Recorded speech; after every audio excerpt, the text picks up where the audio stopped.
ความยุติธรรมบ่มีในโลกดอกเด้อบ่เฮาจะไปล่อความยุติธรรมจากบุคคลผู้อื่นใดๆทั้งสิ้นโดยเฉพาะพวกนักกฎหมายหรือพวกรักษากฎหมายเขาอาศัยอำนาจหน้าที่ตำแหน่งยศถาบรรดาศักดิ์ตลอดว่าเป็นผู้รักษากฎหมายถือกฎหมายไอ้พวกนั่นแหละเมื่อถ้าบ่มีคุณธรรมแล้วก็อาศัยกฎหมายนั่นแหละตามหน้าที่ต่างๆตำรวจทหารนักการเมืองอาชีพหมอพยาบาลเป็นครูหรือเป็นป้าใหม่จังซี่แต่พวกนี้บ่มีคุณธรรมแล้วก็อาศัยกฎหมายนั่นแหละมารังแกมาข่มเหงกดข่มเพื่อให้เฮาเกิดความหวาดกลัวเพื่อให้เฮาเกิดย่อมให้เขาบ่ทุกอย่างบ่ว่าสิเป็นแต่เสียเงินเสียทองอันนั้นอันนี้ยิ่งคือเฮาเห็นอยู่ทุกมื้อนี่แหละผู้รักษากฎหมายทำผิดเสียเองแต่บ่ผิดกฎหมายจักบ่ล่ะคนที่ทำผิดกฎหมายมากที่สุดคือพวกข้าราชการที่เขาเป็นผู้รักษากฎหมายที่จริงกฎหมายนี่เอาไว้เพื่อพดุงความยุติธรรมให้กับหมู่เราประชาชนคนหมู่มากเลยกฎหมายมีไว้เพื่อพดุงคุณธรรมให้ความยุติธรรมแก่ทุกๆคนประชาชนทุกหมู่เราตลอดทั้งพวกนักกฎหมายเองหรือรักษากฎหมายเองนั่นแหละแต่ว่าคำว่ากฎหมายนี่ถูกผู้มีอำนาจในการมารักษากฎหมายเอามากดข่มขีข่มเหงเอาเปรียบกับหมู่เราประชาชนตำรวจก็อาศัยเครื่องแบบเขาก็ฮู้แล้วว่าเขาเป็นผู้รักษากฎหมายในโลโก้สโลแกนผู้พิทักษ์สันติราษฎร์จังสิบ่แม่นจักเม็ดนะผู้เอาเปรียบราษฎรพวกนี้จังว่า พวกที่เถื่อนตำถอยที่สุดก็คือพวกถือกฎหมายนั่นฉะนั้นจึงบอกให้แต่ละคนว่าอย่าไปล่อความหวังว่าพวกถือกฎหมายเสียให้ความยุติธรรมกับเฮาคือเฮาฟ้องร้องเราเลี้ยนไปกับสร้างนี่พวกตรวจสอบการทุจริตต่างๆของข้าราชการสุดท้ายแล้วเขาซอยกันเด้อย่าไปหวังว่าเขาสิเอาความผิดกับพวกนั้นเพื่อสิมาแสดงความยุติธรรมให้พวกเฮาฮู้เด้บ่แม่นรองปปชรองสตงหรือรองการทำทุจริตรังแกข่มเหงประพฤติไม่ชอบต่างๆกับพวกที่ถือกฎหมายแต่ละหน้าที่ป่าไม้ถือกฎหมายรักษาป่าไม้แต่ว่าหาวิธีมารังแกข่มเหงพวกสร้างวัดหรือรวมมือกันกับที่ดินเนี่ยอย่างเช่นมื้อนี้แหละที่ดินสปก.รวมกันกับป่าไม้ในการกดข่มและรีดไถที่เขาเห็นอยู่เดียวนี้ว่าตามข้อเป็นจริงที่พวกเขาพอเองสั่นแหละจึงบอกว่าบ่มีคนที่นำความยุติธรรมมาให้เฮาลองเลี้ยนไปแล้วจังสิก็บ่เฮ็ดอีหยังให้เฮาเด้รับไว้แล้วเขาก็สิคุยกันเองได้รับเรื่องเอาไว้แล้วรอพิจารณาในการต่อไปแล้วเขาก็สิบอกกันในวงภายในของเขาเองมันเอายากปันพากันไปเอาเฮ็ดหยังเลิกเศร้าพอเฮาก็ตายใจไปเลิกบ่ติดตามเพราะว่าเฮาก็แค่ว่าปกป้องตนเองเพื่อบ่ให้มันเกิดความเสียหายชีวิตและทรัพย์สินซื่อถ้าเขาถอยเฮาก็ถอยนะนั่นแหละจึงบอกว่าแต่ละคนเด้อปกป้องตนเองเพราะว่าบ่มีความยุติธรรมดอกสำหรับพวกนักกฎหมายทั้งหลายบ่มีคือหาเงินเป็นอาชีพแล้วก็สร้างความมีอิทธิพลให้กับตนเองและพรรคพวกแบบนี้บางคราวนี่ ประเทศไทยเฮาโลดหรือในโลกใดๆหรือทั่วประเทศนั่นแหละก็ได้เรียกว่า เขาปราบยาเสพติดเป็นยังมันคือบ่เบิดจักเทื่อกับผู้ถือกฎหมายนั่นแหละเป็นโจรเสียเองนั่นบ่ล่ะเป็นหัวหน้าแก๊งซะเองเป็นโจรซะเองมันจะเอายังไปปราบได้ในเมื่อกูจับได้กูก็เอาไปขายต่อสแกมสแกมเมอร์มันจะเอายังไปจับได้กับเขาเป็นหัวหน้าเครือข่ายเองร่วมมือกันเบิดถูกหมู่เราในคำว่าผู้รักษากฎหมายตุลาการศาลอัยการใหญ่สุดก็ร่วมกันนั่นแหละเขาจึงบอกว่าความยุติธรรมบ่มีในโลกหรอกรวมกันทั้งเบิด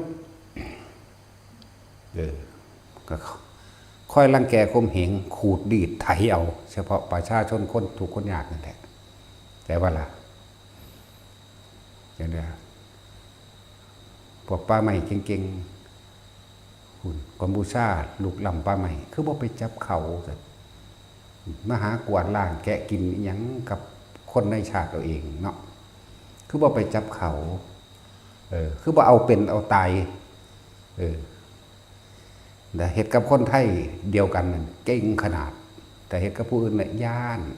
กระทบกระเทือนความสัมพันธ์ระหว่างประเทศนานาชาติแบบนั้นแบบนี้เทียมนี้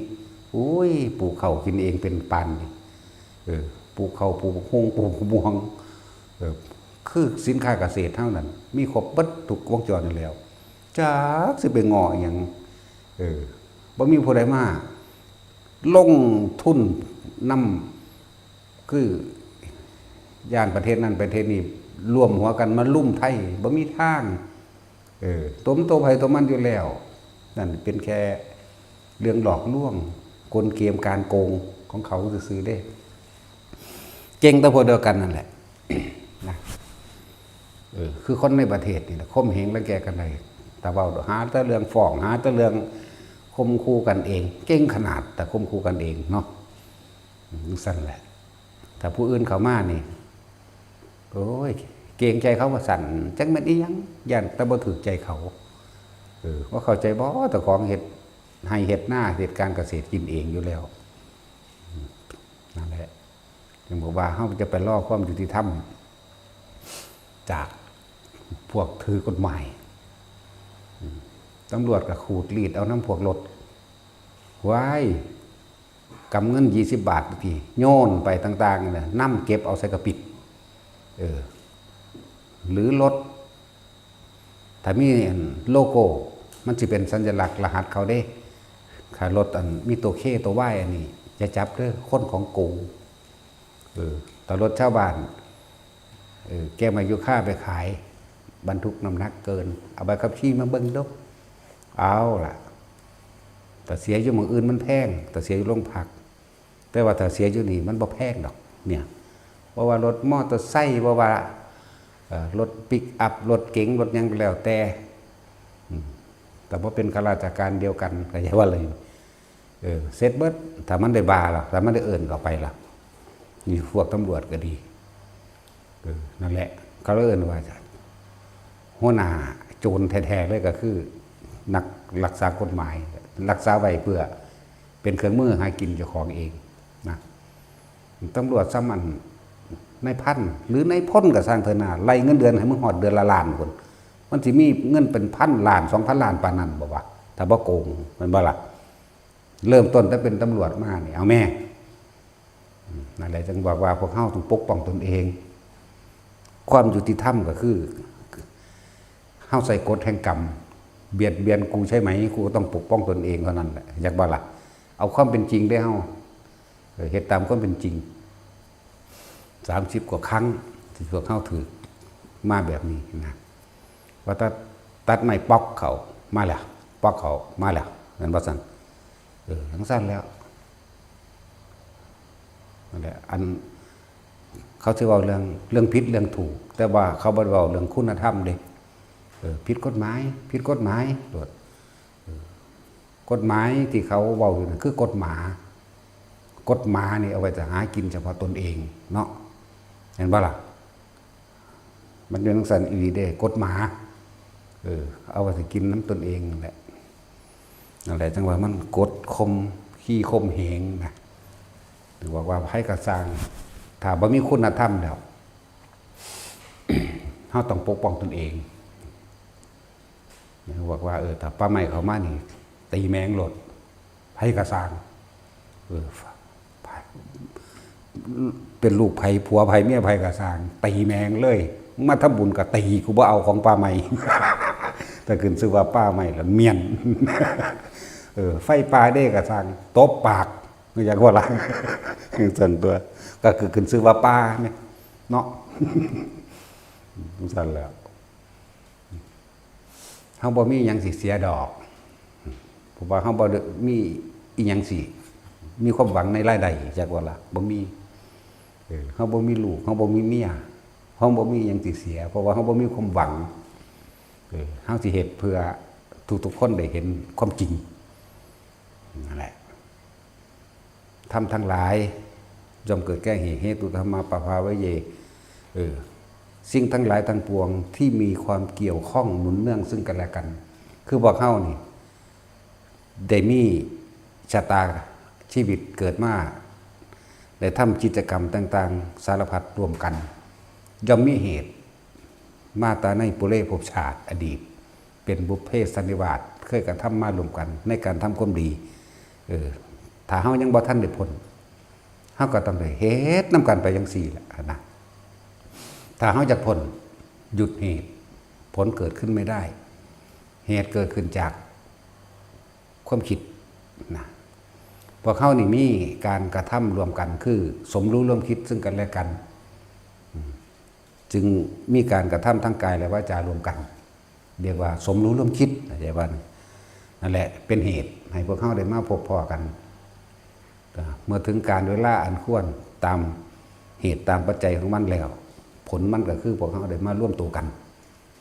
มาได้ยินได้ฟังอันนั้นอันนี้เพื่อจะเป็นการนำเข้าไปเพื่อสิยุดเหตุแห่งตนแต่ทุกๆคนก็สามารถสร้างความยุติธรรมในตัวเองได้ยุติแปลว่ายุดขาดจากประการทั้งปวงจากสิ่งทั้งหลายทั้งปวงที่ตาหูจมูกลิ้นกายใจกระทบกระทั่งคำว่าธรรมนี่คือสิ่งทั้งหลายทั้งปวงถ้าเฮาบ่อยากเป็นไปตามสิ่งทั้งหลายทั้งปวงบ่ว่าสุขบ่ว่าทุกข์บ่ว่าสมรู้ร่วมคิดหรือบ่สมรู้ร่วมคิดบ่ว่าสิไปตกในที่ที่อุดมสมบูรณ์หรือแห้งแล้งหรือยังก็แล้วแต่ธรรมคือสิ่งทั้งหลายทั้งปวง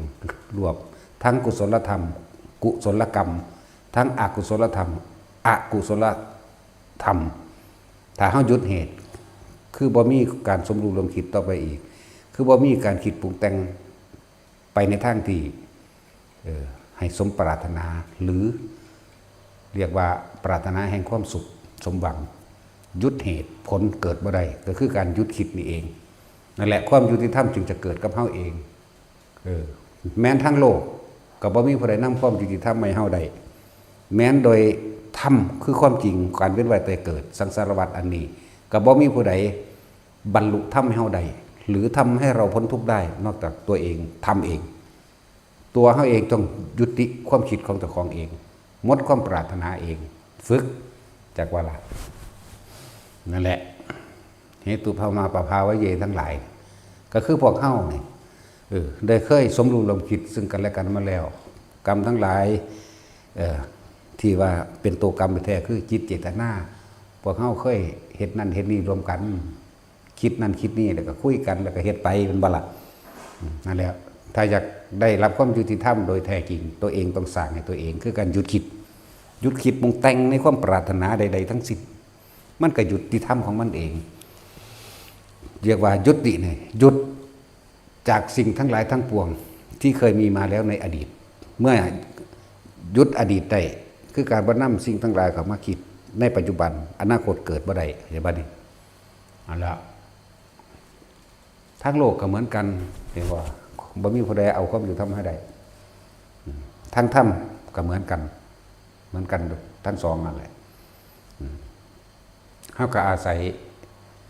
ทางโลกนั่นแหละเพื่อที่เห็นความจริงที่เฮากำลังยึดติดในโลกเทว่าอะไรอย่างสั้น มันเฮาอาศัยกายในการกระทำความดีและความเลวกุศลกรรมอกุศลกรรมกายบ่รู้เรื่องเด้จากบ่ล่ะตัวมันรู้เรื่องตัวมันรับรู้คือใจคือความรู้สึกคือการตัดสินผิดถูกชั่วดีเห็นบ่ล่ะตัวพี่เด้ตัวมันลึกกว่ากายแต่ว่าก็อาศัยเพราะว่าเฮาเนื่องจากกายเหมือนกับเฮาอาศัยโลกอาศัยโลก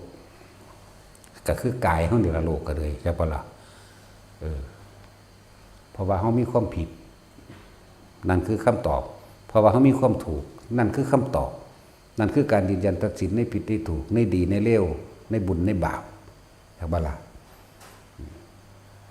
แต่เฮาเข้าใจหรือท่านเข้าใจสิ่งทั้งหลายทั้งปวงว่ามีความเกิดขึ้นเป็นธรรมดามีความแปรปรวนเปลี่ยนแปลงไปเสื่อมสลายไปและแตกดับตายเป็นธรรมดาแต่เขาเข้าใจตัวนี้เขาก็หยุดจากความคิดของเขาเองแม้จะได้สมปรารถนาแต่ว่าไม่อาจสามารถที่จะพ้นจากการแก่เก็บตายได้เห็นไหม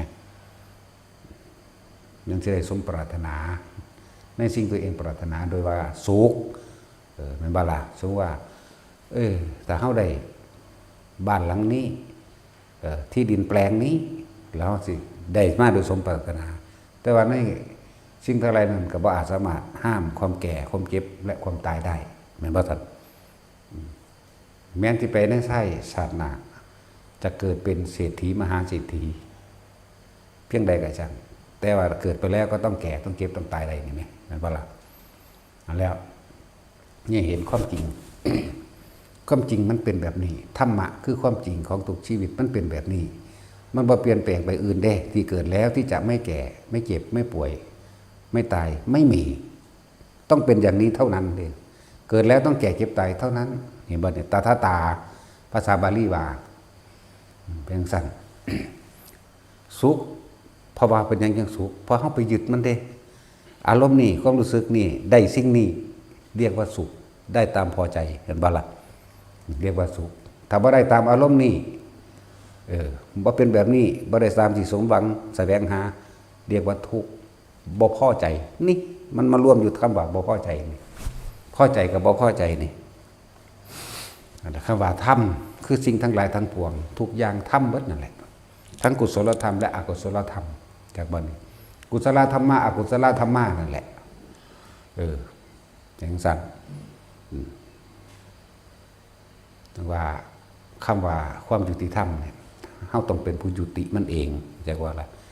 ยุติจากความเกี่ยวข้องในสิ่งทั้งหลายทั้งปวงยุติจากความเกี่ยวข้องกับบุคคลนั้นด้วยตาด้วยหูด้วยจมูกด้วยลิ้นด้วยกายและยุติด้วยใจด้วยรูปด้วยรสด้วยกลิ่นด้วยเสียงด้วยสัมผัสกระทบความรู้สึกทางกายถ้าจิตไม่คิดไม่นึกมันก็ยุติธรรมได้เลยนั่นแหละคำว่าธรรมก็เลยรูปรสกลิ่นเสียงก็เอิ้นว่าธรรมจากบ่นี้พอใจบ่พอใจก็เอิ้นว่าธรรมได้มาหรือเสียไปก็เอิ้นว่าธรรมสุขหรือทุกข์ก็เอิ้นว่าธรรมได้ลาภเสื่อมลาภได้ยศเสื่อมยศก็เอิ้นว่าธรรม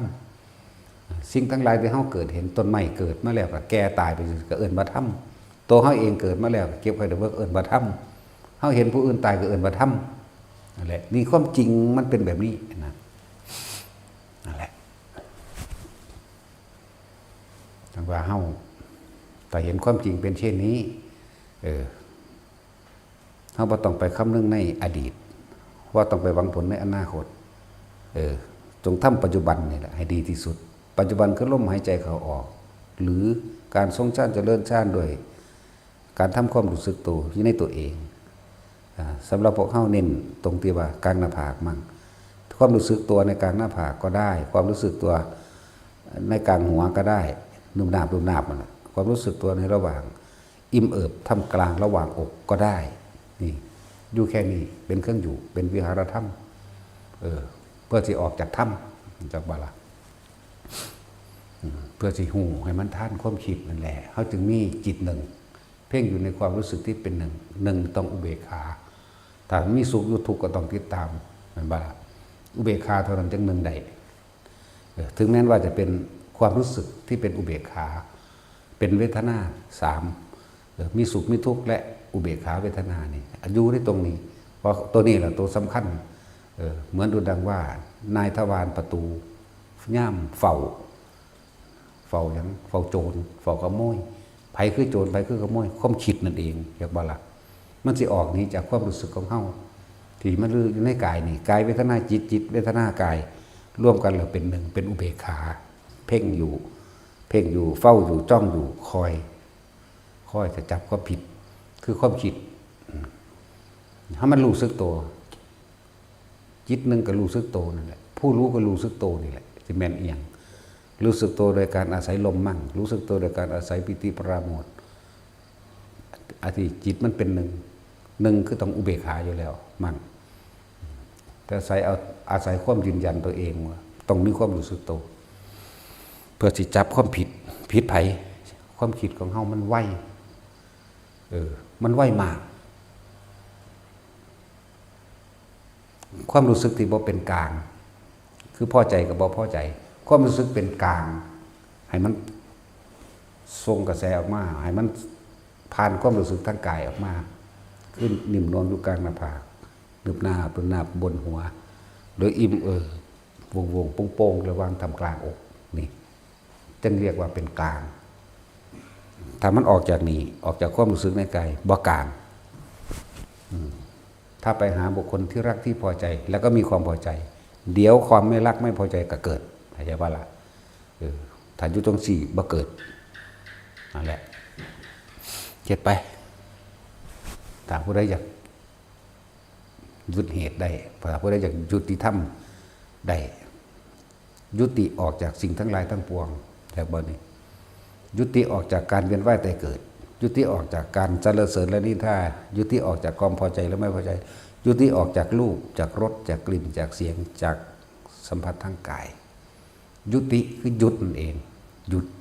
จากสิ่งทั้งหลายทั้งปวงแต่ว่าคำว่าธรรมก็คือแม่นเบิดนั่นแหละแต่พวกเฮาสามารถรู้สึกในลมหายใจเฉยๆมั่งหนึ่งหรือรู้สึกในความรู้สึกในเลื่อนกายอีกอันนึงอย่างสิได้ก็เอิ้นว่าเหนือธรรมเหนือโลกมันก็โลกุตระของมันเองเหนือโลกหรือโลกุตระอันเดียวกันเหนือโลกกับเหนืออารมณ์เหนืออารมณ์นั่นแหละอารมณ์มันก็มีอยู่พอใจกับบ่พอใจแม้กระทั่งอารมณ์แห่งคำว่าอุเบกขานี่ก็บ่เป็นอารมณ์แห่งอุเบกขาแต่ใส่ศัพท์คำว่าอุเบกขาเห็นความคิดเกิดดับแต่ไม่เป็นผู้คิดไม่นึกไม่ปรุงไม่แต่งไปกับความคิดที่มันเกิดดับมันเป็นสังขารุปเปกขาญาณนี่ทรัพย์ที่จะเอามาเว้ามันบ่ตรงโดยเฮาถอดออกตรงนี้ออกมาบ่ได้หรอกแต่ว่ามันก็อุปมาอุปไว้พอให้เกิดความเข้าใจตามแนวทางมันได้ซื่อๆเด้ที่เว้ามานี่ทางบาทาอยากได้ความรับความยุติธรรมเราต้องทำเองเพราะพวกเฮาเกิดเองเด้บ่มีผู้ใดเฮ็ดให้เฮาเกิดบ่มีสิ่งศักดิ์สิทธิ์ดลบันดาลมารดาและบิดาไม่ได้ทำให้เราเกิดแต่ว่าเฮาก็อาศัยการกระทำร่วมกันหรือเจตนาในการสมรู้ร่วมคิดร่วมกันจึงเกิดกลายมาเป็นมารดาบิดาปู่ย่าตายายญาติสายโลหิตต่างๆรวมแล้วเกิดจากการกระทำรวมกันมีจิตเจตนารวมกันมีการสมรู้ร่วมคิดรวมกันไม่ว่าจะไปในทางที่เลวหรือทางที่ดีรวมกันทั้งหมดแล้วจึงเกิดกลายมาเป็นมารดาบิดาเป็นสมบูรณ์อันหนึ่งในการทดลองตนเองไปพร้อมคำว่ามารดาบิดาเป็นผู้มีคุณมากจึงถือเป็นการทดสอบตัวเองทดลองตัวเองในความกตัญญูมั่งหลายๆแบบหรือการเป็นครูบาอาจารย์ซึ่งกันและกันก็เป็นเครื่องทดสอบทดลองอีกอันหนึ่งว่าเขาสิเข้ารบจริงหรือว่าจริงนั่นแหละเหมือนกับพระวิทูลบัณฑิตเพิ่นก็กล่าวไว้นะบุคคลผู้ใดรู้ธรรมรู้ความจริงจากท่านผู้ใดบุคคลผู้นั้นย่อมเป็นครูสูงสุดของเขามารดาและบิดานั้นเป็นผู้มีอุปการะคุณมากกว้างใหญ่ยิ่งกว่าท้องฟ้าจังซี่นะนี่เพิ่นก็กล่าวไว้จังซี่นะเป็นเครื่องทดสอบเฮาว่าเฮาสิสละหรือเฮาสิแบบใดแต่ว่าล่ะนี่ก็เอิ้นว่าธรรม ทานศีลเนกขมะปัญญาวิริยะขันติสัจจะอธิษฐานเมตตาก็เอิ้นว่าธรรมอุเบกขาก็เอิ้นว่าธรรมถ้าออกจากสิ่งทั้งหลายเหล่านี้บ่มีธรรมอยากบ่ล่ะเหนือโลกเหนืออารมณ์นั่นแหละเหนือโลกก็มันก็เป็นโลกุตระเหนือโลกสูงขึ้นไปกว่านั้นทั้งที่อาศัยในโลกก็เลยต้องใส่สมมุติ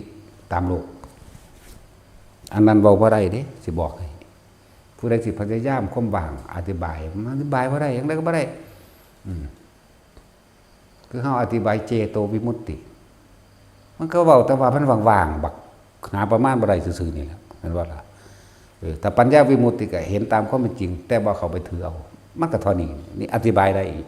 แบบแค่นี้นึงเด้นั่นแหละเฮาจึงสร้างสมถะภาวนาคือเป็นผู้มีสติรู้อยู่กับลมหายใจเข้าออกเพื่อให้จิตรวมแล้วเพ่งแล้วอยู่แล้วกับความเป็นหนึ่งจิตตั้งมั่นให้ทำให้เกิดกลายเป็นสมาธิเพื่อให้มันว่างบัดนี้วิปัสสนาภาวนาเพื่อให้เห็นความจริงเลยก็อาศัยตัวสมถะแหละเพื่อให้เห็นหมายถึงว่าถ้าจิตมันนิ่งแล้วมันรู้สึกว่านิ่งแล้วเขาก็จะเห็นความบ่นิ่งเริ่มว่าวิปัสสนาสมถะทำให้ว่างจากจิตว่างบัดนี้ เมื่อเห็นความคิดแบบนั้นไปเนี่ยมันเป็นของมันแบบนี้นี่ว่าแน่มันก็ว่างจากสิ่งทั้งหลายทั้งปวงที่มันเข้ามากระทบกระทั่งกันเองนั่นแหละว่าเขาฝึกไปที่ให้ทุกคนสร้างกรรมฐานอันนี้ขึ้นมาหรืออยู่กับกรรมฐานลมหายใจหรือทรงฌานเจริญฌานโดยอานาปานสติอาศัยความรู้สึกเอาปิติที่เขามาตั้งไว้เพื่อเกิดความมั่นใจเพื่อเกิดความตั้งมั่นเพื่อเกิดความประสงสัยในอาการอื่นๆที่เกิดขึ้นก็เลยเอามาตั้งบานิ่มนวลอยู่ตรงกลางหน้าผากก่อนที่นี่วิธีที่เขาเฮ็ดอยู่นี่บ่ได้ไปลึกล้ำเข้าฌานยังไปลึกๆเด้สมถะกับวิปัสสนาเป็นของคู่กันตีคู่กันเด้สองอย่างนี้ต้องเสมอกันเด้จึงจะเป็นไปได้บ่แม่นอันใดอันหนึ่งเด้จากบ่ล่ะแต่ว่าจำเป็นต้องฌาน4ฌานสมาบัติ8อีหยังดอกแค่เพียงแค่ปัตมฌานรู้ลมหายใจเข้าออกและมีอาการปิติเกิดขึ้นเป็นเครื่องยืนยันว่าเป็นผู้ทรงฌานเจริญฌานด้วยปัตมฌานเข้าใจว่าล่ะนี่แต่เฮาอยู่กับมันทั้ง4นี่เฮาก็จะเห็นเองดอกคนนั้นย่างไปคนนี้ย่างมามันไปแล้วมันมาแล้วมันก็ไปมันเบาเรื่องนั้นมันก็ไปจังซี่แหมอยู่นอกๆนี่แล้วบ่ได้ไปลึกล้ำอีหยังปานนั้นดอกเรียกว่าล่ะอยู่แค่นี่แหละสมาธิสงบชั่วขณะเรียกว่าคณิกะสมาธิชั่วขณะถ้ามันสงบแล้วเฮาก็มีกำลังในการพิจารณาเด้คำว่าสงบคือเพิ่นนิ่งอยู่อารมณ์เดียวนั่นแหละลมหายใจนี่กับอาการปิติเกิดขึ้นแต่ปิติเฮาเอามาเน้นไว้มื้อนี้เน้นไว้ตรงหน้าผากนี่ปิติมันมีหลายมันมีมันสงสัยคนลุกเด้แม่นหยังโยกแม่นหยังจุกในข้อกึกกักแน่นหน้าอกเขาคือสิให้แต่ว่าบ่แม่นเสียใจเด้แม่นหยังก็ถามเฮาอีกแม่นบ่ล่ะเห็นปั๊บๆแบบหรือมีเสียงแตกเปี้ยในหูแม่นหยังเปี้ยงป้างในหูแม่นหยังร่างกายอ้วนขึ้นแม่นหยังนั่นปิติทั้งเบิดนั่นแหละมันเป็นเพราะว่านั่นคืออะไรนี่แหละเฮาก็เลยต้องให้เขาจับจุดเดียวอยากว่าล่ะเอาจุดเดียวมาเป็นฐานที่ตั้งแห่งความมั่นมาเป็นฐานที่ตั้งแห่งสมาธิเป็นการทรงอยู่เจริญอยู่คงไว้ให้นักแน่นให้ตั้งมั่นด้วยเป็นสมาธิแม้ความสงบชั่วขณะนี่ก็สามารถรู้ได้แล้วเลื่อนว่าคณิกะสมาธิในขณะที่สงบหรือสงบชั่วขณะหรือเฮานิ่งอยู่นี่แต่เฮาหันมาวิปัสสนาเลยนี่หมายถึงว่าให้เห็นอนิจจังเห็นอนัตตาเห็นไตรลักษณ์นั่นแหละตอนแรกเฮานี่อาจจะอยู่กับลมหายใจอยู่กับความรู้สึกที่นิ่มนวลอยู่กลางหน้าผากเฮาเองหรือบางคนก็เนิบหน้าบนหัวแต่ว่าลมหายใจก็มีอยู่นั่งอยู่ตอนนี้มันนิ่งถ้ามีเสียงก็แคก เฮาออกจากสมาธิเพราะว่าหยังเฮาไปคิดหาเสียงกอกแคกแต่ว่าถ้าเฮาคิดเข้ามาถึงอนิจจังอนัตตามันก็รู้ได้แล้วเด้ล่ะก็สร้างบ่ดอกเสียงมันเกิดขึ้นแล้วมันก็ดับไปมันบ่ดังควากอยู่ตลอด24ชั่วโมงดอกนี่ก็เห็นความเกิดดับได้แล้วจักบ่จิตมันมีหน้าที่คิดมันเร็วถ้าจิตบ่คิดมันก็เกิดหยังขึ้นบ่ได้จักบ่ล่ะจิตกับรู้กับจิตรู้หยังรู้ลมหายใจกับรู้อุณหภูมินี่แหละรู้สึกโตนี่แหละจักบ่ล่ะที่มันบ่รู้สึกโตมันไปสงสัยในเสียงดังควกๆคากๆแม่นบ่ล่ะแต่ว่าถ้ามันน้อมพอไปทางเห็นปาไตรลักษณ์นี่เห็นบ่เห็นอนิจจังคำเห็นอนัตตาได้เนี่ยมันก็แค่เสียงนั้นเกิดแล้วเสียงนั้นก็ดับไปกลับมาหม่องเก่านี่แหม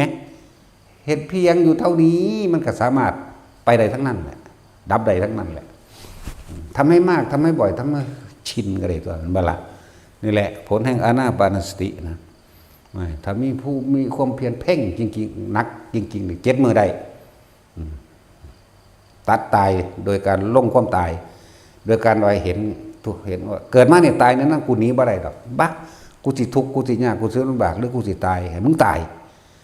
เลือดเนื้อเอ็นและกระดูกทั้งหลายมันสิเหือดแห้งหรือจักเสียชีวิตไปก็ช่างเถอะกูสิกุมอยู่ในลมหายใจนี่ตลอด24ชั่วโมงให้มันได้ไปใน7 มื้อจังว่าล่ะถ้ามันได้จริงๆขาดบ่ขาดเรียกว่าสันตติลมหายใจต่อเนื่องรู้สึกตัวได้ต่อเนื่องเลยได้7 มื้อมันก็บรรลุเลยได้ล่ะอันนี้เฮาก็บ่ฮู้จักดอกเพราะว่าเฮาเฮ็ดอยู่6 เดือนกว่าก็เพราะว่าเฮาเริ่มต้นว่า7 มื้อกูสิว่ามึงขาดแล้วจักบ่ล่ะ7 มื้อกูต้องได้จักบ่แม่นติแต่ว่าล้มเมื่อไหร่ตั้งใหม่เมื่อนั้นนับ1ใหม่เข้าใจบ่นี่คำว่าล้มนี่เผลอคิดถึงสิ่งอื่นปั๊บนับ1ใหม่ขีดไว้เลยนับ1ใหม่ได้5 มื้อเผลอไปอีกแล้วขีดนับ1ใหม่ได้10 มื้อเผลอไปอีกแล้วจังซี่นานับ1ใหม่ไปเรื่อยๆมันเลยยาวไปเลยนั่นแหละคือการสังสมเริ่มจากเฮาโสจากบ่นี่จากบ่โสเป็นโสตายเฮ็ดไปอยู่จังสั่น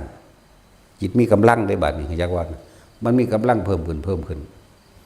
หาวิธีใหม่ดัดแปลงใหม่ผูกเจ้าของไว้น้ำกกใหม่ผูกกูต้องเฮ็ดให้มันได้ก็หันหน้าเจ้าของใหม่อะไรอย่างอื่นมาล่ะก็ผูกเจ้าของผูกไว้ก็อยู่กับลมกับอุณหภูมินี่อยู่จังซี่ล่ะก็เดี๋ยวเผลอหลับแงกนับ1ใหม่อยู่จังซี่แหละได้6 มื้อก็กว่าเหลืออีกจัก2 วินาทีที่เต็ม7 มื้อแงกไปอีกแล้วนับ1ใหม่เด้บ่ธรรมดาเด้ขนาดมันต่อเนื่องได้6 มื้อก็กว่าลีจัก2 วินาทีนี่ก็ให้นับ1ใหม่นะนี่เปรียบเอาไปมากก็ยาวไปเลยตลอดมันสังสมเกิดมีกำลังของมันเองบัดนี้มันสิเป็นกำลังของมันเองถ้าสิเปรียบเทียบคือมันมีกำลังมากขึ้นอินทรีย์ภาวนาชั้นเลิศว่านี่ต้องมีพละต้องมีกำลังมากขึ้นเด้ธรรมดาศรัทธามันก็เป็นธรรมดาอยู่ศรัทธาอยู่แต่ว่าบ่ทันได้มีกำลังเพราะกำลังตัวนี้บ่ทันสร้างขึ้นได้เห็นบ่ล่ะวิริยะก็มีกำลังสติก็มีกำลังปัญญามันก็มีกำลังไปนำกันเองมันบ่แล้วอินทรีย์5พละ5คนละท่อนกันเด้มาจากบ่นี่คือศรัทธาอยู่กะแบบนั้นแหละเครื่องนึงแต่ว่าบ่ทันได้เต็มกำลังเด้นั่นแหละศรัทธาวิริยะสติสมาธิปัญญาอินทรีย์5พละ5มาจากบ่นี่เฮ็ดไปคือมันมีกำลังแล้วมันโสยิ่งกว่าเก่าอีกผูกเจ้าของไว้เฮ็ดไปเฮ็ดมากินข้าวกินน้ำก็บ่ให้เผลอออกจากร่มเด้เฮ็ดหาวิธีค้นหาตัวเองได้นั่นน่ะเอาไปมาบ่กินฮอดน้ำพุ่นแล้วบ่กินฮอดข้าวพุ่นแล้วบาดนี้มึงสิเป็นแมงตายก็มึงตายก็ให้มึงตายแต่กูบ่รู้กูก็บ่ยอมคือกันเนี่ยเด้นี่มันไปหั่นบาดนี้มันก็ระลึกไปเด้เพิ่นก็เป็นคนเฮาก็เป็นคนตัวมันสิเกินกันปานใดเด้อนี่นั่นเด้เนี่ยมันให้ เอามาละมานะละมานะหัวจักบ่ละละกันเองทรงกำลังกันเองนะเพิ่นกับคนกูกับคนตัวเดียวเลยเกิดมาตายคือกันตัวอ่างหันระบาดนี่แล้วแต่มันสิว่ามันว่าหลายกว่านี้อยู่ดอกสารพัดแต่มันเฮ็ดอยู่หั่นนั่นแหละเริ่มต้นตั้งแต่ห่วงอยู่ห่วงกินพุ่นเด้เอาไปเอามาเฮ้ยมึงสิมาหากินอยู่เพราะสำนีบ่เนี่ยน้ำขวดเดียวกินได้7 มื้อเด้อน้ำนั่นขวดโพลาริตน้อยๆนั่นนี่บอกว่าน้ำนั่นสั่นแหละเอาไปเอามามันกลายว่ากินเท่านี้ซ้ำนี่อยู่บางหันมีน้ำนี่มันไปอ่านไปแล้วเห็นบ่อยู่บางหันมีน้ำอยู่บางหันมีนี่ห่วยอยู่หันว่าอยู่ในด่านนั้นมันสิมีน้ำสางเป็นหลุมตอกล็อกเพราะใดอยู่ไว้นี่กินเป็นบ่มันอ่านไปมันสิเป็นแมวมันคือสิมันยากน้ำกินกับฟาดปัวถิ่มเลยตัวบัดนี้บ่ต้องมีหยังแล้วก็บ่ไปทางมีน้ำคือไปทางบ่รู้นั่นแหละบ่ฮู้แต่ทางที่เฮาเคยไปอยู่แล้วมันไปมันฮู้จักเด้น้ำยุดด้านนั้นน้ำยุดนี่นี่อยู่อ่างคำเด้อทำพระเด้ออันนี้อยู่นี่เด้อมันฮู้จักเด้มันไปมันลึงมันชินมันเป็นแมงยังกับฟาดถิ่มตัวบัดไปทางบ่ฮู้มันสั่นแล้วโสไปเฮ็ดไปนั่นแหละกว่าสิเอาแนวจังสีมาเว้าพวกเจ้าฟังมันธรรมดาเด้พวกเจ้านี่บ่มีพัดลมเนาะยันยุงกัดมียากันยุงบ่มีสเปรย์ฉีดยุงบ่มีนั่นนี่ที่มานั่นบ่แบบซอฟท่าเอาบ่ไปเด้มันเกี่ยวกันเด้มึงหันมันบ่ได้คิดพอนั่นจังซี่เด้แต่ที่สำคัญมีเน็ตบ่นี่แม่ โอ้ยบ่มีเน็ตเขาใหญ่กุดนะเด้เนาะเฮาบ่ได้มีกุด ไปเลยตัวที่ตัวแดนสั่นแล้วอุ้ยฝนตกฟ้าห้องฟ้าพายามฝนธรรมดาบ่ปีอะป่าลงคือต้องฟาดเข้าหูเฮาคักๆนี่เด้ว่าธรรมดาเด้ฝนตกอ่ามาแมงบาดนี่ก็เฝ้าถอดชุดออกนุ่งผ้าอาบน้ำเน็บเดียวนั่งกองยอไว้ยัดลงในบาตรกลุ่มลงใส่บาตรพุ่นเด้หมูปุ๊ตูดอยู่เห็นมาล่ะฝากก็คือมันพาแมงใส่กกหูกูคักๆนี่โลดเด้บาดนี่โอ้ธรรมดาเด้ขนาดนั้นยังบ่ได้หยังดอกสู้อยากว่าโสนั่นแหละเลาะไปเรื่อยเฮ็ดไปเรื่อยเฮ็ดอยู่6 เดือนแล้วจังรู้จักว่ามันเป็นแบบนี้อ๋อเท่านั้นแหละ6 เดือนกลัวจะเก็บพุ่นเด้มินนั่นล่ะจังเอาแนวหมู่นี้มาเว้าให้ฟังได้เอาประสบการณ์เจ้าของเองได้นี่เว้าบ่ได้เว้านำไผเด้แต่ของเป็นเอาเองได้อันมาเว้านี่บางหันมีน้ำบางนี่มีหลุมมันบ่ได้จื้อมานำไผได้อันนี้บ่ล่ะตอนว่าอดกะคักกันบาดสิตายมันก็สแตกคือเก่าเลยจักว่าล่ะกล้วยปลาแม่ฟาดเด้บ่แม่นกินหมากสุกหมากดิบมันได้กินก้านมันจักว่านี่ต้นอ่อนๆนั่นน่ะดึงลงมาแล้วบิดเอาน้ำอยู่ธรรมดาบ่ครับมันจักสิเอิ้นหยังบ่แล้วอันพวกหวานอันยำเป็นสีเฟี้ยนๆฝาดๆเฟี้ยนๆจางๆแน่กินเบิดเด้บัดมันสิตายอีหลีนั่นน่ะกินเอาหน่อยๆเป็นติ้งเป็นตีนซ้ำ2 ข้อมือจังซี่แหมน้ำภูเขานั่นน่ะดึงขึ้นมากินเลยดินบ่สนแล้วมันสิตายเข้าใจบ่เดี๋ยวนี้ นำไปเบิดแล้วแหละแล้วก็กินดอกเกียกกระแตมันน่ะกินนั่นก็กินอันหัวมันพร้อมบ่ต่างกันดอกกับพวกอันยังฆ่าปนขิงนี่ มันเปลี่ยนคือหยังนี่ตัวกินแซ่บ นำไปเบิดตัวมาคอแล่นบัดนี้โว้ยมันแซ่บเดี๋ยวมันเมาที่บัดนี้แม่มึงบัดนี้ว่าหาเครื่องสมรมสิว่าจะได้และสลบหลายเทื่ออยู่ดอกกันเรื่องสลบ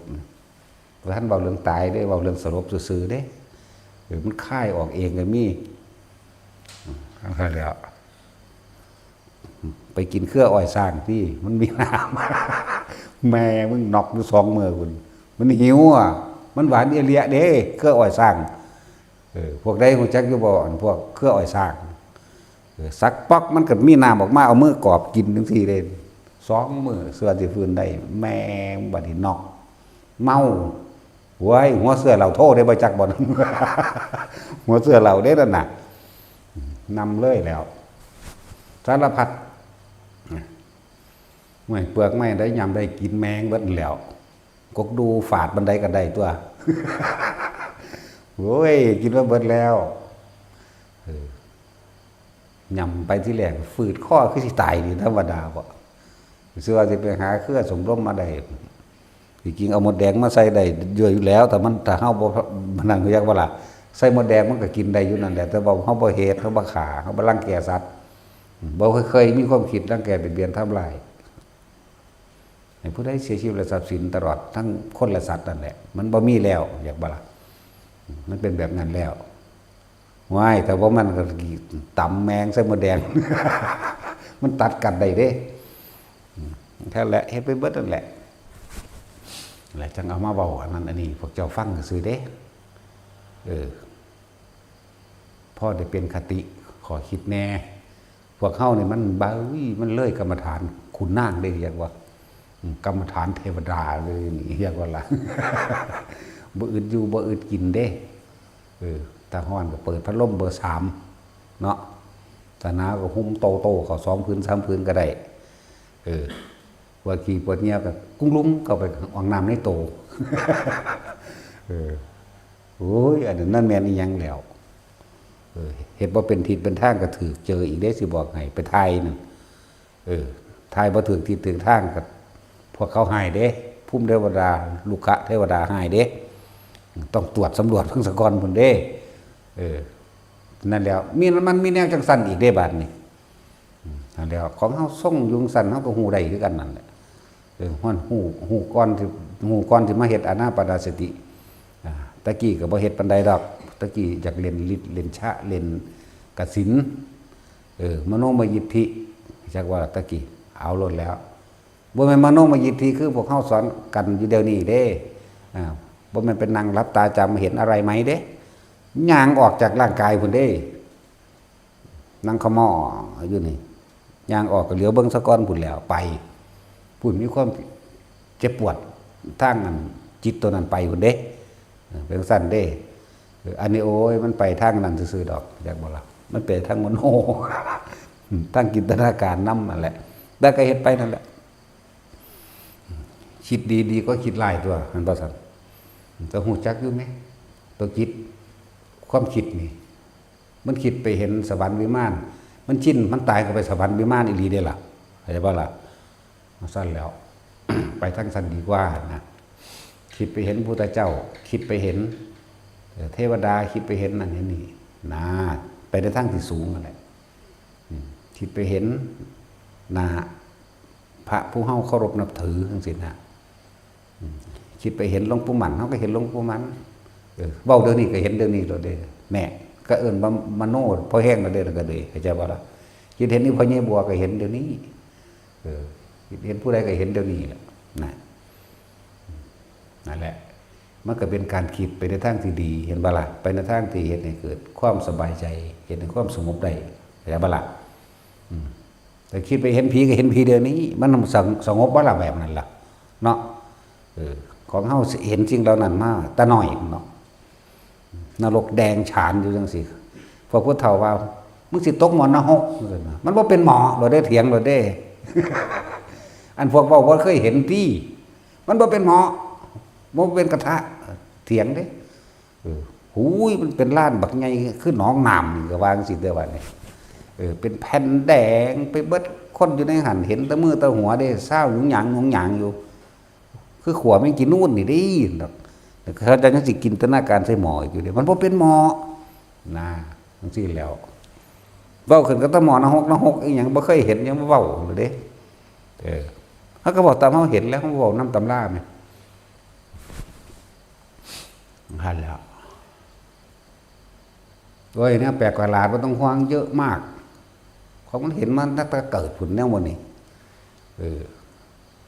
เขาเอิ้นคนเป็นกำเริบเนาะตะกี้ ว่าถ้าเป็นหวัดแน่ออกมาโลดแต่หูดังนี่ ผู้ได้เป็นสิงหูจักได้ออกมาโลดก่อนสิดังอันนี้ออกมาแล้วค่อยใหญ่ขึ้นอึมลึมขึ้นได้บัดนี้บากใหญ่บันก่อนสิฟ้าใหญ่ดำกึมลึมไล่ทับเฮาเด้บัดนี้คือจังเฮาฝันนี่แหละคือจังเฮาเหาะได้อยู่ที่แรกก็เร็วๆดอกแต่ก่อนอันนั้นมาแล้วโอ้ยหนีกับท่านหังบ่ทับจักเทื่อเด้ใกล้เข้าแล้วเฮาก็บืบไปนะเหาะไปแบบบ่เป็นหอลอยเบิ่งขึ้นลอยน้ำนี่เด้เวียงไปสัตว์ออกได้ธรรมดาเด้ทางเด้ก็แล่นไปน้ำพื้นดินก้อนอันนี้ก็กิ้งคึมลืมน้ำทับเฮานั่นแหละเขาเจ้าเอิ้นกำเริบว่าแนวมันน่ะเอาตามศัพท์มันแหละชาวบ้านยังเข้าใจมันกำเริบแล้วมันกำเก่าคักๆแล้วเวลามันให้ผลมาตอนนั้นเข้าใจว่าล่ะก็บ่ผิดของเขาเจ้าดอกกำเก่ามันหลับตอนเฮาเป็นเด็กน้อยบ่ทันได้รู้เรื่องจากบ่นี่แต่สิเว้าไปตามตำราว่า7 ปีจังมีเจตนาให้เป็นกรรมได้นั่นล่ะถ้าเกิดไปฮอด7 ปีตำราว่าบ่ถ้า5 ปีมึงไปจับไฟบ่ฮ้อนบ่หึเนาะจังซี่แม่นบ่สัตว์มันมีมาแต่เกิดพุ่นล่ะยังก็เลยนั่นสิรู้บ่รู้ก็สร้างไฟก็ฮ้อนอยู่ดังเดิมหนาวก็หนาวอยู่ดังเดิมเด้แต่ว่าตำราว่านั่นก็ว่าไปให้แล้วไปหรือตำราว่าคนที่บรรลุอรหันต์ได้หรือนั่นนี่ได้ก็7 ปีขึ้นไปบ่แม่นเฮาสินอกตำราแน่เถียงถ้า5 ปีก็มีนั่นล่ะนั่นแหละหลายแบบอยู่ดอกสิเว้าไปตามตำราเฮามันดึกนอกตำราแน่จักหน่อยมันไปจดนำบ่เบิดดอกมันหลายคักปานนั้นเนาะพระพุทธเจ้าเพิ่นก็ยังบอกไว้อยู่แค่ว่าใบไม้ในกำมือได้เอามาเทศอยู่นี่นิดเดียวนึงเด้นี่ใบประดู่ไล่ว่าซั่นซั่นแหละทุกอย่างบ่แน่ดอกเด้อพวกเฮาปฏิบัติฝึกหัดไปคนที่เคยทำผิดพลาดมาแล้วก็สร้างบ่จะไปคิดถึงมันเจ้าสิเป็นโจรปล้นกี้ฆ่าผาไผมาก็สร้างโอ้ยกเว้นอยู่ ยกเว้นฆ่าพระอรหันต์ฆ่าพ่อฆ่าแม่ทำลายพระพุทธเจ้าสิมาเฮาบ่ได้มีโอกาสไปทำน่ะแต่ว่ามีทำตอนสังฆเพศนั่นล่ะอยากว่านั่นแหละทำลายพวกหมู่พระสงฆ์ทั้งหลายเป็นลูกศิษย์ลูกหาเป็นลูกเป็นผู้ทรงธรรมสืบธรรมมาเด้บ่ได้เอาได้พวกอันเดรัจฉานวิชาเฮาบ่ได้เอามานับใส่เด้พวกนั้นน่ะแล้วบ่มานับใส่ฝึกอาศัยผ้าเหลืองในการหาอยู่หากินหรือเอิ้นเดรัจฉานวิชา อาศัยผ้าเหลืองของเพิ่นเองอาศัยการยูนิฟอร์มแต่งตัวแบบฟอร์มเดียวกันคือกับพระพุทธเจ้ากับหมู่พระอริยสงฆ์สาวกแต่ว่าแต่งตัวนี่มาแล้วคนสิน่าเชื่อถือเด้แม่นบ่ล่ะมันแปลกอยู่เด้คนอยากเคารพนับถือเข้ามาโลดเด้เนาะบวชมื้อเดียวก็สร้างได้ไหว้โลดจังซั่นแล้วอาศัยความเชื่อเห็นมันอาศัยความเชื่อมาเป็นเครื่องมือทำมาหากินเหมือนกันกับผู้รักษากฎหมายอาศัยกฎหมายมาเป็นเครื่องทำมือมาหากินเพราะเฮาก็เชื่อว่านั่นคือผู้รักษากฎหมายเห็นว่าล่ะคือเฮาเชื่อว่าตำรวจเป็นผู้รักษากฎหมายทหารยังก็แล้วแต่หิแมงดอกพวกมันทางทำผิดกฎหมายกันเองนักมหาศาลนั่นบ่ล่ะจังซั่นแหละบัดนี้หมู่ภิกษุสงฆ์ที่บวชเข้ามาแล้วเนี่ยก็เลยอาศัยความเชื่อเหมือนว่าสัตว์อาศัยความเชื่อจากชาวบ้านที่เขาบ่รู้มาทำมาหากินถามมาแล้วก็มาแต่งแก่สะเดาะเคราะห์ผูกแขนเป่านั่นเป่านี่หาเลิกหางามยามดีในการแต่งการแต่งงานขึ้นบ้านใหม่ออกรถใหม่เห็นว่าล่ะมื้อนี้สารพัดที่เขาเฮ็ดไปหรือสักลิงสักไล่ปั่นงัวปั่นควายขายอีหลีได้ล่ะควายธนูงัวธนูเขาบ่ได้เว้าเล่นว่าจริงๆเด้นี่สักกับแก่สักขี้เกียมว่าเป็นมหานิยมว่าเป็นหยังแมงล่ะเนาะมื้อนี้ทำท่าเอาตะกี้น้ำมันก๊าซทำท่าว่า เก่งอมน้ำมันกาดเป่าไฟคนตะกี้มันก็บ่ทันได้ปานนั้นเนาะเดี๋ยวนี้กูฮู้มึงแล้วกันบ่ล่ะ ก็ว่าโอ้ยเก่งเด้เพิ่นเป่าไฟพ่นไฟก็ได้ว่านะเนาะนี่แล้วสูนี่เอาน้ำมันเบนซินที่มันเร็วที่มันไหม้ปาก น้ำมันกาดตะกี้มันยังพอเป่าได้อยู่เด้เนาะมันก็แล้วจากน้ำมันกาดน่ะบ่บ่แล้วจากสีมือท่านบ่น้ำมันกาดนี่เด้ตัดสินท่านอยู่ดอกตัดสินว่าตัดสินใกล้ตายแล้วก็ เกิดโดนแล้ว ตัดสินนั้นแหละเรียกว่าเดรัจฉานวิชาที่หมู่ภิกษุนักบวชทั้งหลายเอามาอาศัยหากินกับความเชื่อนี่บ่ต่างกับนักกฎหมายเข้าใจบ่ล่ะบ่ต่างกันกับนักกฎหมายที่เขาทำผิดเสียเองข่มเหงเสียเอง แต่ว่าอวดอ้างตัวเองว่าเป็นผู้พิทักษ์สันติราษฎร์หรือนักกฎหมายหรือผู้นำกฎหมายมาเพื่อที่จะทำความยุติธรรมให้กับหมู่เราประชาชนนั่นบ่ล่ะอันนี้ก็เหมือนกันเป็นผู้นำทางจิตวิญญาณก็อาศัยความเชื่อโดยการใส่แต่งบอกแต่งชุดยูนิฟอร์มไว้นี่คือภิกษุสงฆ์นักบวชน่าเชื่อถือให้ความเคารพอาศัยความเชื่อตัวนี้มาหาอยู่หากินคนก็หลงง่ายเข้าไปต่อแต่งแก้สะเดาะเคราะห์เห็นนั่นเห็นนี่จากรวยนี่ที่เนาะแต่ก็หาหมักหอยมาขายเด้รู้จักว่าหมักหอยก็อย่างหาหมักหอยมาขายหาหมักเผามาขายเบี้ยแก้หมักหอยนั่น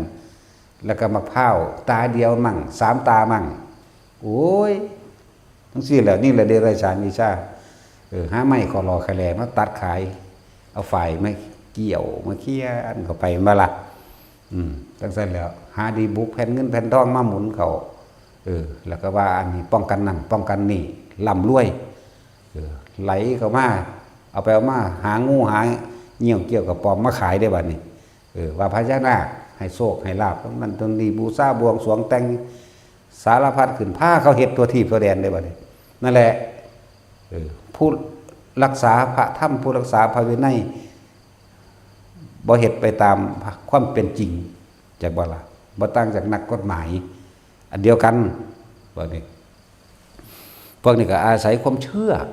หาเป็นเครื่องมือหากินเมื่อมีเงินหลายลูกศิษย์บริวารหลายจังซี่ก็เกิดมีอิทธิพลในตัวเองเห็นได้บ่ล่ะเกิดความเป็นอิทธิพลได้บัดนี้กดข่มผู้อื่นได้ไผไปติตำหนิบ่ได้ลูกศิษย์ลูกหานำเอาแม่นบ่ล่ะจังซั่นแล้วนั่นแหละเอิ้นว่าเดรัจฉานหากินอย่างสัตว์ สัตว์นี่มันเห็นแค่กินอย่างเดียวได้มันไม่ได้สนใจว่าภัยสิเดือดร้อนลักษณะนั่นแหละส่วนว่าหมามันหิวนี่เข้าไปเอาปีงไก่อยู่ในข้างไว้ย่างอุ่นไฟอยู่นี่มันขาบแหลกเลยเด้ขอให้มันได้กินจากว่าล่ะสั้นแหละแบบเดียวกันภิกษุนักบวชทั้งหลายพวกนี้เอิ้นพวกเดรัจฉานวิชาหากินอย่างสัตว์เอิ้นเดรัจฉานวิชาแต่ฆราวาสเฮ็ดก็เป็นเรื่องอาชีพเด้เฮาบ่ได้ว่าพวกฆราวาสจากวันนี้ฆราวาสก็มี2ประเภทผู้ปฏิบัติธรรมกับผู้ไม่ปฏิบัติธรรมเด้ถ้าผู้ปฏิบัติเขาก็รู้ผู้บ่ปฏิบัติเขาบ่รู้นั่นแหละ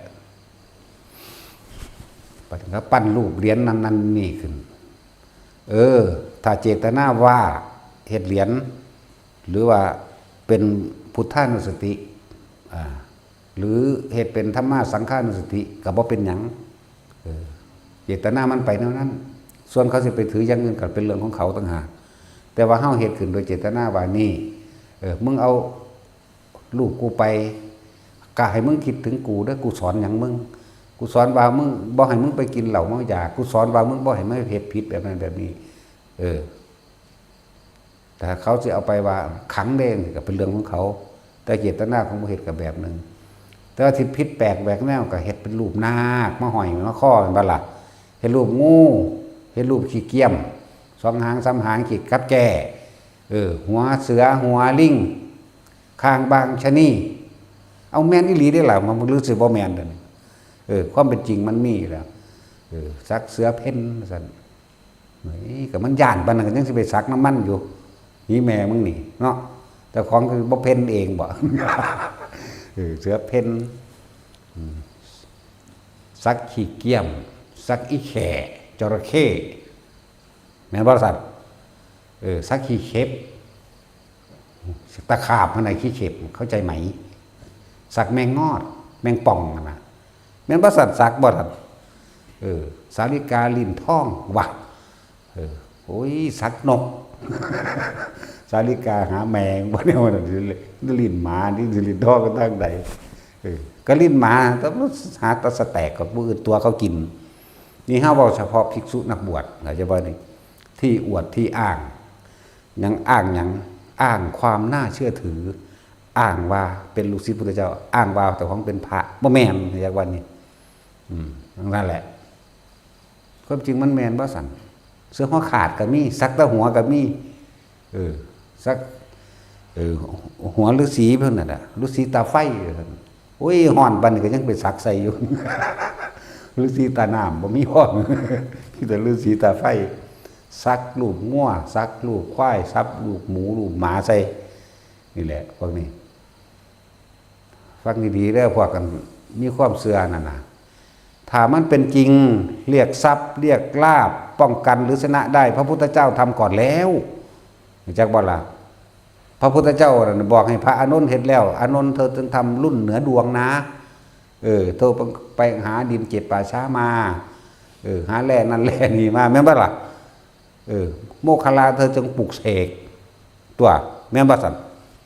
เนี่ยบ่พากันอ่านเบื้องต้นฉบับมันเนี่ยระลึกนึกถึงต้องหาความจริงไหมถ้ามันเป็นจริงมันเรียกลาบและก้อยได้พระพุทธเจ้าก็พาเรียกเอาตัวกราบลาบและก้อยนั่นเนาะจกเล็กความต้มขมน้ำถ้ามันเป็นจริงถ้ามันได้จริงบ่ต้องมาอ้างช่วยเหลือให้กำลังใจเขาโหมึงเฮ็ดขายเอาเงินเขาหันมันว่าสัตว์ไปหามักพร้าวตาเดียวมักพร้าว3 ตานี่แล้วขายมักพร้าวมาเขียนนั่นเขียนนี่ใส่พระอุดว่าพระปิตาว่าเด้นี่ของแท้อย่างว่านี่ เฮ็ดให้เบิ่งอยู่นี่พระปิตาอันนี้สั้นแล้วเป็นสัญลักษณ์ของเข้านิโรธสมาบัติเลิศด้วยลาภเพิ่นบ่เห็นหยังแล้วได้เข้านิโรธสมาบัติเข้าใจบ่ล่ะเข้าถึงความบริสุทธิ์เต็มที่แล้วจักบ่นั่นพักเบิดทุกอย่างแล้วนะเข้านิโรธสมาบัติแล้วอรหันต์นั่นว่าจังซั่นแล้วก็เอากะลามะพร้าวนั่นแหละมา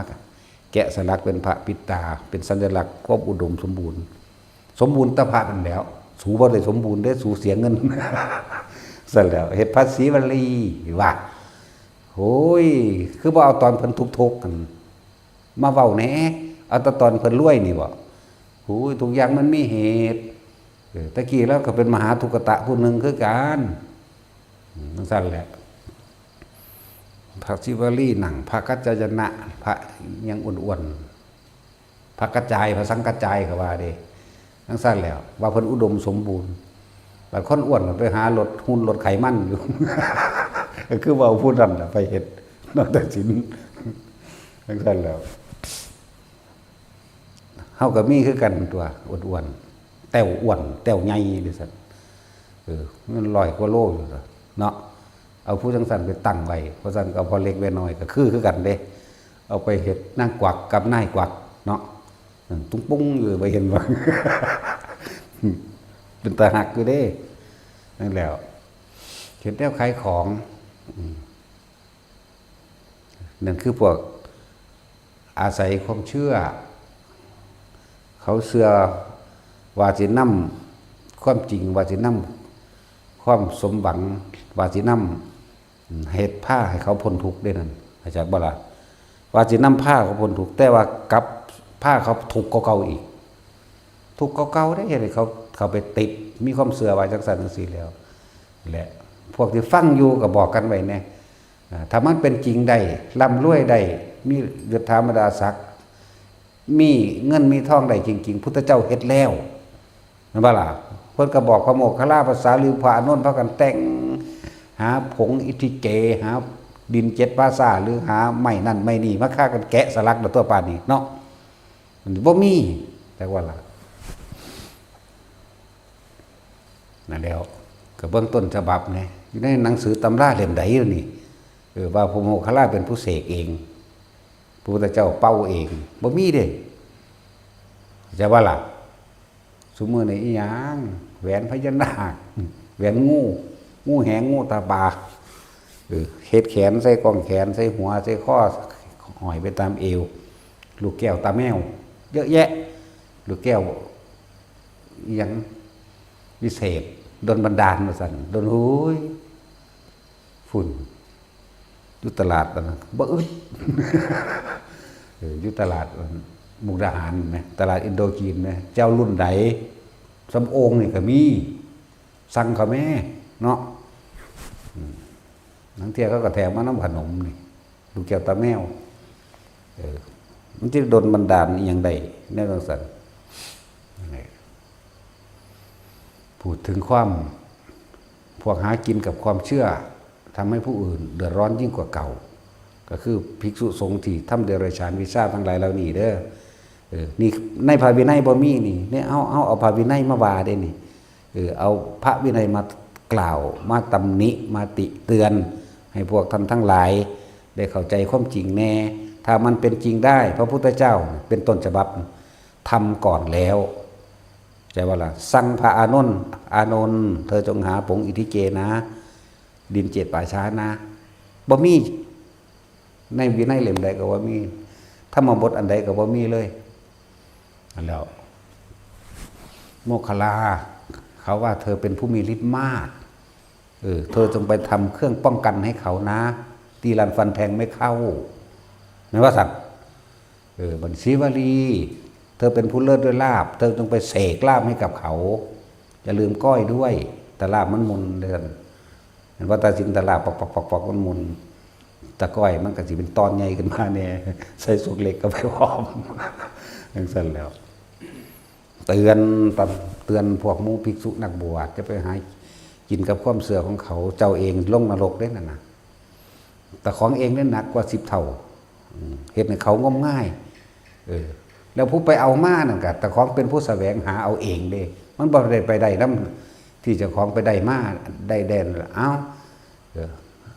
รุ่นนี้รุ่นรวยไม่เลิกรุ่นทันใจเนาะรุ่นสมปรารถนา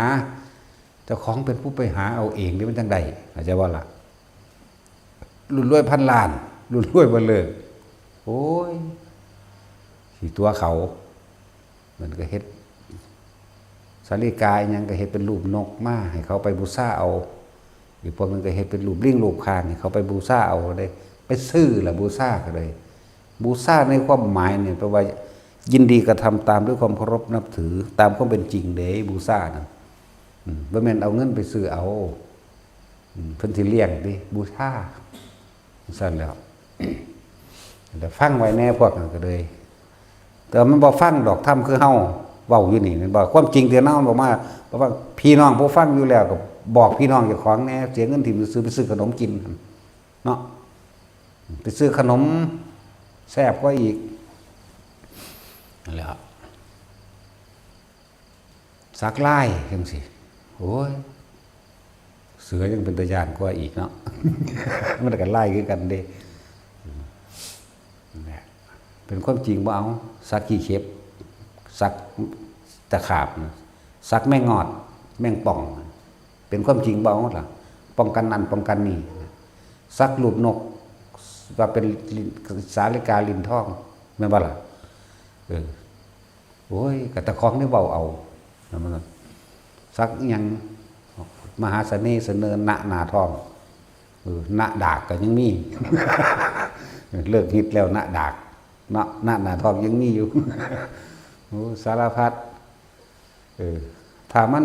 เป็นไปดังที่เขาโฆษณานะพุทธเจ้าเฮ็ดก่อนแล้วเด้อหมู่ภิกษุบวชทั้งหลายแต่เฮ็ดอยู่แล้วพากันเลิกเฮาสามารถกลับใจไม่ได้เปลี่ยนใจไม่ได้ทั้งนั้นตราบใดที่เฮาบ่ได้ไปฆ่าพระพุทธเจ้าบ่ได้ไปฆ่าพระอรหันต์บ่ฆ่าพ่อบ่ฆ่าแม่บ่ยุ่งยงส่งเสริมสังฆเพศเฮ็ดให้พระภิกษุแตกกัน ถ้าเป็นมุภิกษุทรงเฮ็ดย่องให้แตกกันแล้วอย่าหวังว่าเจ้าสิได้มรรคผลนิพพานมีทางเดียวนรกล้วนๆพวกนี้สั่นแล้วจังว่าเตือนมาตลอดเด้ส่วนอันพวกเขาบ่บวชเขาสิเฮ็ดตัวมันเป็นอาชีพคือจังอาชีพเขาขายหวยขายเลขเข้าใจบ่ล่ะก็อาชีพคือกันแล้วกับขายของประดับจิวเวลรี่ของประดับใส่ต่างหูแน่ใส่นั่นนี่แน่นั่นน่ะก็ว่าต่างกันเขาสิเฮ็ดปลาลัดคิกหรือบ่ปลาลัดคิกก็สร้างมันก็บ่ต่างกันจากของประดับเฮ็ดไปมันเป็นอาชีพของทำมาหากินนั้นได้คือสารนกสารเนี่ยสารนี่ขายของเครื่องจักสารนั่นแหละล่ะอันนี้อาศัยผ่าเหลืองพุทธเจ้าเด้มาทำมาหากินจากความเสื่อนั่นแหละซึ่งเขาเสื่ออยู่แล้วว่าสิผ้าเฮาพ้นทุกข์แต่ว่ากลับเอาสิ่งทั้งหลายมันหลอกลวงเขานั่นล่ะสั่นแล้วอันนี้เด้อบูชาเท่านี้ว่าสั่งพญานาคพวกเจ้าระวังเด้พวกประสาทกันดีๆพวกเจ้าจะไปเกิดเป็นงูเด้บริเวณพญานาคสิโดนบันดาลอย่างใดเด้อุ้ยแต่มันโดนบันดาลใดมันก็บ่เฮ็ดให้พาดธาตุพนมลมหรือวัดต่างๆห่างเด้อมันก็รักษาเบิดเลยเนาะมีแต่เขามาขอบุญขอกุศลขอฟังธรรมขอให้อยู่ได้ใกล้ได้บ่ขอนั่นขอนี่อุทิศบุญให้พวกข้าน้อยแบบนั้นได้บ่นี่ไปทั้ง4ทั้งหากเลยล่ะบ่ได้ไปโดนดานดอกมีดอกลูกแก้วสารพัดนึกก็ได้แต่นึกนั่นแหละว่าสารพัดนึกไปสารพัดก็ได้แต่สารพัดนึกนั่นแหละเนาะตาสินเฮาก็มีทางโตกิ่งมันตัวเอามาให้เนาะบัดนี้เฮาก็ยังบอกเอากูอยากได้อันนี้เสกให้กูแน่เนี่ยบอกได้ก็ทุบทิ่มทั้งตัวมึงเอามาหาแหม่มึงบอกมันเป็นแค่เครื่องสัญลักษณ์ในการบูชาเหมือนกับของติดไม้ติดมือมาฝากกันแต่ว่าล่ะนาคมันเป็นพญา คือเฮามาบัดนี่แหละจะกะเอาดอกไม้นะก็มาบูชาพระเป็นสัญลักษณ์ซื้อความหมายซื้อดอกไม้นี่มันเป็นวัตถุอันหนึ่งซื้อความหมายถึงความเคารพน้อมถึงพระพุทธเจ้าสมมุติว่าเฮาบ่ไหว้พระก็ดีถึงพระสงฆ์องค์นั้นหรือถึงธรรมอันนั้นเข้าใจบ่ล่ะแบบนี้เอาไปเพิ่นก็บ่ดมดอกผู้ใดเอามาเขาก็บ่หยิบดมจักอันดอกเขาก็วางหั่นแหละมันก็กินออกอยู่ สั่นแล้วนั่นแหละหลายๆอย่างที่พวกเขาถือครอบงำจากความเชื่อกับบุคคลที่สมควรเชื่อสมควรเชื่อคือหมู่ภิกษุสงฆ์สมควรเชื่อได้บัดเนาะก็เลยอาศัยหากินกับความงมง่ายของเขาเองหลอกลวงเขาเข้าใจว่าสิพาพ้นทุกข์เก่าอีกหมู่ภิกษุสงฆ์เฮาตำหนิส่วนคนธรรมดาเฮ็ดก็เฮ็ดไปเถอะมันเป็นอาชีพคือพวกเจ้าขายของจิวเวลรี่ต่างๆล่ะขายสร้อยขายแหวนรูปนั้นรูปนี้เป็นเครื่องประดับประดาสวยงามเข้าใจว่าล่ะมันก็เป็นเรื่องของโลกก็ไม่เรื่องของสิออกจากโลกมันเรื่องของธรรมมันนั่นแหละ รุ่นนั้นรุ่นนี้ถ้าว่าพวกดูดวงเก่งมีหูทิพตาทิพก็ยังบอกแล้วบ่ต้องไปใบ้กับเขาดอกนะบอกแม่มึงทุกงวดโหลดในประเทศไทยนี่เนาะถ้ามึงเก่งแน่นะฟังได้ปะยังพวกเป็นบ้านก็เลย โอ้ยเห็ดปากบิดปากเบี้ยวไปซื่อๆกับตัวนั่นตัวนี้เดาไปพวกภิกษุสงฆ์นี่แน่เฮาตำหนิพวกนี้เด้อตำหนิโดยภาวินัยได้นี่บ่มีพุทธเจ้าบ่เคยใบหวยทั้งสั้นล่ะแต่ในตำรามีอยู่บ่มันบ่มีเด้ถ้าแน่จริงบอกเขาเลยบอกเบิดปีพุ่นบอกเต็มปีเลยบอก6 โตพุ่นตะกี้มันมีฮอด7 โตเนาะบอกเต็มปีเลยนี่ของประเทศไทยนี่เต็มปีแล้วนี่เห็นป่ะล่ะตั้งแต่เดือนมกราคมจนว่าฮอดธันวานี่งวดประจำวันที่1หรือวันที่16บอกเต็มปีบัดนี้ของสหรัฐอเมริกาก็บอกเต็มปีของอินโดของมาเลของจีนของเวียดนามของเยอรมันบอกเต็มปีเลยไหมแม่นบ่สั่นนั่นแล้ว อุ้ยพากันปัญญาอ่อนครับเนาะ คิดหยังความจริงคิดบ่ออกบ่อ๋อแต่มันแน่จริงกันนะหมอดูก็คือกันถ้าสิไปเพื่อหมอดูอยากว่าล่ะมันถามเป็นหยังจะเกิดวันหยังเกิดวันจันทร์วันอังคารพุธพฤหัสศุกร์เดือนหยังปีนั้นปีนี้มันถามเป็นหยังมันคือบ่เว้าโลดแม่ว่าสัตว์เดาเบิดว่าสัตว์เนี่ยอันพวกมักจังสั่นก็ดีมันก็ไล่ไปแล้วมันมีตำราเนี่ยมันก็เอาตำราเดี๋ยวเขามาหากินน้ำข้นโง่เนาะชั่วจะรู้ขันถองมาลงมาเสกมามีเมรกาจอคุณหัวไปเด้โอ้ยปีตกปีหมากัดบดีเด้เจ้าต้องสะเดาะเคราะห์เดินเท่านี้โอ้ยปีข้อขาดนั่นโอ้ปีนี้ปีนาคเด่นน้ำเขาว่าเด้เนาะโอ้ยกูเห็นตะนาคอันคือหนูนี่แหละ นาคก็งูนี่แล้วบอกความจริงให้ทุกคนได้รู้สิ่งทั้งหลายทั้งปวงมันเกิดแต่เหตุคือเขาจิตเจตนาพวกเขาคิดขึ้นมาปัจจัยคือการเว้าการกระทำทางกายและวาจาเขาเองพวกเขามีความสมรู้ร่วมคิดจิตเจตนารวมกัน พวกเขาจึงมาพบเห็นกันอีกถ้าว่าจะพบเห็นกันอีกพวกเจ้าก็จะคิดถึงกันรู้จักว่าล่ะว่าต้องไปคิดถึงเรื่องใดอีกคิดถึงลมหายใจของตนนั่นน่ะนี่เท่านั้นมันสิหยุดจักว่าล่ะได้หยังบ่ได้หยังก็บ่ควรไปคำนึงว่าต้องบรรลุนั่นบ่บรรลุนี่บ่ดังไปบรรลุหยังดอกคือหูดังนั่นโลดนะนี่ถ้าพวกเจ้าจะทำลายวัฏฏะสงสารทำลายวัฏฏะสังขารทำลายความเป็นว่ายตายเกิดพวกขาอีหยังบ่เป็นโทษก็ขากิเลสตัวอยากว่าล่ะนั่นแล้วเวรกรรมระงับด้วยการฆ่าเจ้ากรรมนายเวรรู้จักบ่ล่ะรู้จักว่าเจ้ากรรมนายเวรคือหยังกรรมเจ้าของเองแหละคือการกระทำของเจ้าของเองนั่นแหละเจ้ากรรมนายเวรสิ่งที่ตัวเองกระทำแล้วต่อไปก็จะกระทำตัวกระทำทั้งจิตทั้งใจทั้งคิดนี่จากบ้านนี่ก็หูอยู่ว่าเจตนาเป็นโตกรรมก็คือการคิดนั่นแหละเจตนาจิหมายถึงจิตนี่มันอยู่ตะมันมันรู้อยู่ตะมันเจนั่นแหละคือเจตนาคือการคิดถึงจิเจรุหมายถึงรูปบุคคลสัตว์สิ่งของนี่บัดนี้จิตอยู่ใต้คิดแล้วขาดความคิดจากว่าล่ะนั่นแหละกรรมคือความคิดแต่ของเองแล้ว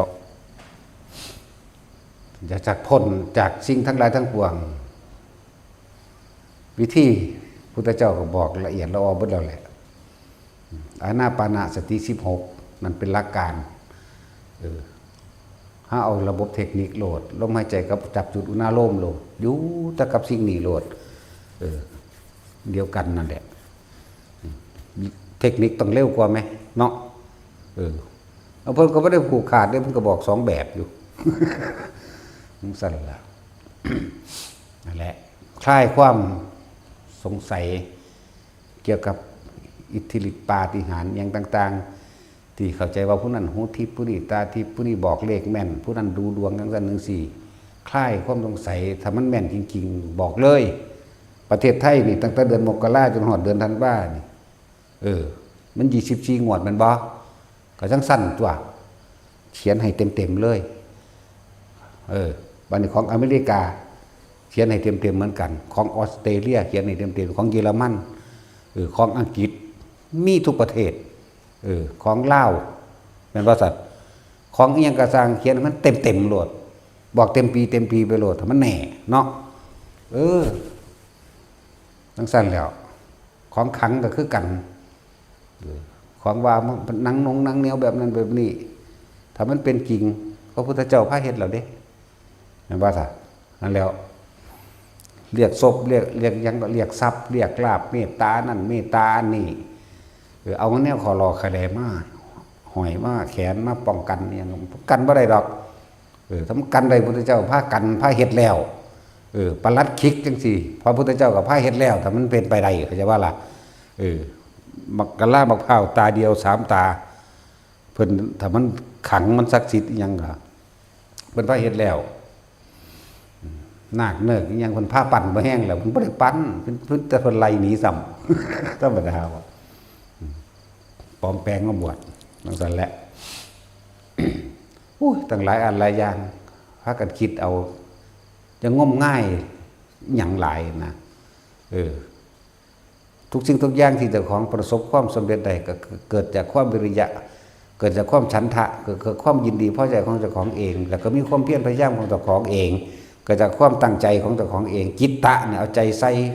เลือกเฟ้นหาอันใดมาเปรียบมาเทียบแล้วนี่วิมังสาปัญญารอบรู้ในสิ่งทั้งหลายทั้งปวงว่าเป็นแบบนี้แบบนี้ก็สรุปลงหาเหตุผลใดมีเสียแบบนี้โอ้เหตุเป็นมีเสียเป็นอะไรว่าไปตัวนั่นนะฉันทำปริยเจตวิมังสาไหมนี่ได้มองมันที่สำเร็จกันเลยเมื่อเด็กแบบผู้ใดจะไปดลบันดาลใดแต่กี่คนก็เสือว่าพระพุ่มดลบันดาลบ่ล่ะพระพุ่มสร้างโลกนั่นแหละที่พุทธเจ้าอุบัติขึ้นมากก็สิเปิดเผยความมืดความบ่รู้ให้ผู้คนได้รู้แล้วเอาความจริงแล้วนำอวิชชาไปว่ามืดไปว่าดำไปว่าบ่รู้วิชชาไปว่าแจ้งสว่างเหมือนดังว่าดวงอาทิตย์เพียงดวงเดียวทำความสว่างได้หมดโลกเข้าใจว่าล่ะความมืดมันย่านความแจ้งเนาะ แต่ว่าคนที่มีความผิดหรือคนที่คิดบ่ดีย่านความแจ้งเด้เนาะมักสิปิดบังลบหลีกนั่นแหละมันได้บ่เห็นทางบ่เห็นหงรู้จักเห็นหงไหมพวกนั้นเห็นหงก็คือเห็นทางนั่นแหละ เห็นหงมันเป็นภาษาเก่าจริงๆเด้หงเมือง หงเฮืองก็ลุ่งเรื่องนั่นแหละนั่นแล้วว่าไปคักๆเราจะลืมเลยภาษาบาลีต่างๆมันเป็นภาษาลาวอีสานเฮาเด้ลาวะแปลว่าผู้มียศใหญ่เด้จากบ่ลาวจังสั่นลาวจังซี่นั่นบ่ได้แปลคำดูถูกเด้อสิเว้ามานั่นแล้วมันออกมาจากภาษาน่ะบ่ได้บ่ดีบ่มีมันมีแต่ภาษาเด้ตอนตะเก่ามาแปลงออกมาซื่อๆเด้นี่นั่นแหละแต่ว่าเจ้าของเป็นคนในเมืองหลายเนาะพวกบ้านนอกพวกจักที่แดนหยังนั่นแหละพอให้เบิ้นก็บ่เบิดดอกนำมันเอาสมาทานซะขาดเว้า